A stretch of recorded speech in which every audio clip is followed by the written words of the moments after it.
بلال اپنے موبائل پر تائی امی کی کال آتے دیکھ کر بہت ہی زیادہ شاکڈ ہوتا ہے۔ نہ جانے یہ اب مجھے کال کیوں کر رہی ہے، ہو سکتا ہے خیریت پوچھنی ہو۔ میری بہن کو تو میرا خیال آیا نہیں، مگر پھر وہ فون اٹھاتا ہے۔ جیسے ہی تائی امی اسے چاچا کے انتقال کا بتاتی ہیں تو اس وقت پہلے تو وہ بہت ہی زیادہ دکھی ہوتا ہے، مگر پھر تائی امی سے ہمت کر کے یہ بات کر ہی لیتا ہے کہ وہ تو اتنے کمزور نہیں تھے، ایک دم سے چل بسے۔ تو اس وقت تائی امی یہ بات سننے کے بعد کہتی ہیں کہ اتنے مضبوط ہوتے اپنی بیوی بچوں سے آخری بار ضرور ملاقات کرتے، مگر ایسا کچھ بھی نہیں ہوا۔ اب بلال یہی سوچتا ہے کہ مجھے کچھ بھی سوچے سمجھے بغیر جانا چاہیے وہاں، یہاں تک کہ انہوں نے تو میسج بھی میرے لیے بھجوایا تھا کہ اسلام آباد جانے سے پہلے مجھے مل کر جانا، مگر میں نے انہیں اگنور کیا، یہ سوچتے ہوئے کہ جو انسان آج تک اپنے بھائی کی قدر نہ کر سکا وہ اس کے بچوں کی کیا قدر کرے گا۔ کیا مجھے ابھی جانا چاہیے یا نہیں؟ مگر ہاں، یہ وقت ان سب باتوں کا سوچنے کا نہیں، اس لیے مجھے بغیر سوچے سمجھے جانا چاہیے۔ تبھی بلال وہاں جاتا ہے تو اس وقت یہ سب کچھ دیکھ کر لیلا کہتی ہے کہ تم کیوں یہاں آئے ہو؟ یہ بات سننے کے بعد بلال اسے ایک ہی بات کرتا ہے کہ تعزیت کے لیے۔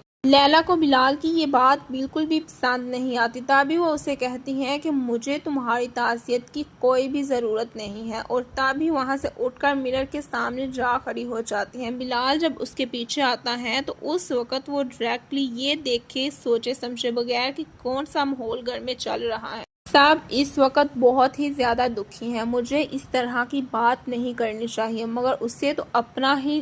لوگ نہیں بول رہا۔ یہی وجہ ہے کہ وہ بلال سے کہتی ہے کہ تمہیں نہیں لگ رہا کچھ مس میچ؟ تو اس وقت بلال یہ سب کچھ دیکھنے کے بعد آگے سے کوئی بھی بات نہیں کرتا، کیونکہ وہ یہ ساری باتیں سن کر اب تو ان سب باتوں کا عادی ہو چکا ہے۔ یہی وجہ ہے کہ وہ لیلا کو آگے سے کوئی بھی جواب نہیں دیتا، یہ سوچتے ہوئے میں جانتا ہوں اس کے ساتھ ایک تو زیادتی ہوئی ہے، دوسرا اس وقت یہ بہت ہی زیادہ دکھی ہے، اس لیے مجھے اس کے دکھ میں مزید اضافہ نہیں کرنا چاہیے۔ اس کے دکھ کم دعویٰ کرنے کے لیے یہاں میں آیا ہوں تو مجھے وہی سب کچھ کرنا چاہیے۔ ایک طرف جہاں بلال لیلا کے پاس پہنچ جاتا ہے، وہاں ہی دوسری طرف اب ایمان کو بھی اس بات کا بہت ہی زیادہ دکھ ہوتا ہے کہ مجھے کسی نے کچھ بھی نہیں بتایا۔ یہی وجہ ہے کہ وہ اب زارا کو کال کرتی ہیں اور یہی کہتی ہیں کہ بھابھی آپ لوگوں نے جانے سے پہلے تو مجھے بتایا تک بھی نہیں۔ زارا کو یہ بات سن کر ایمان کی بہت ہی زیادہ غصہ آتا ہے تو ڈائریکٹلی اسے کہہ ہی دیتی ہیں کہ یہاں ہم سب بہت ہی زیادہ دکھی ہیں، تمہیں بتانا کسے یاد رہے گا۔ اب وہ زارا کی بات کو سمجھتی بھی ہیں اور انڈرسٹینڈ بھی کرتی ہیں۔ یہی وجہ ہے کہ تعزیت کے لیے آہد کو کال کرتی ہیں، مگر آہد آگے سے کوئی بھی بات نہیں کرتا تو ایمان بھی بہت ہی زیادہ ایموشنل ہو جاتی ہیں، تو آہد سے یہی کہتی ہیں کہ اگر آپ مجھ سے ناراض تھے تو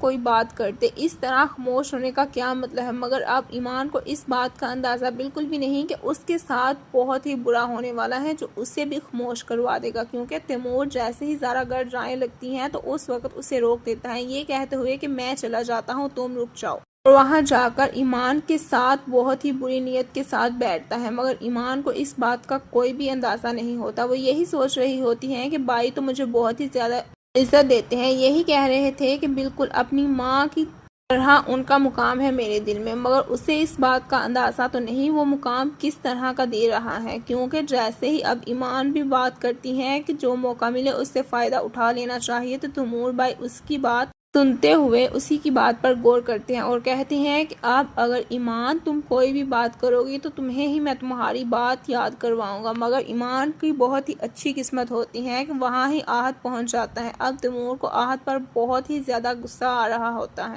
کیونکہ اسے تو اس بات کا اندازہ بالکل بھی نہیں تھا کہ اس کا باپ مر چکا ہے اور وہ اس طرح گھر واپس آ جائے گا۔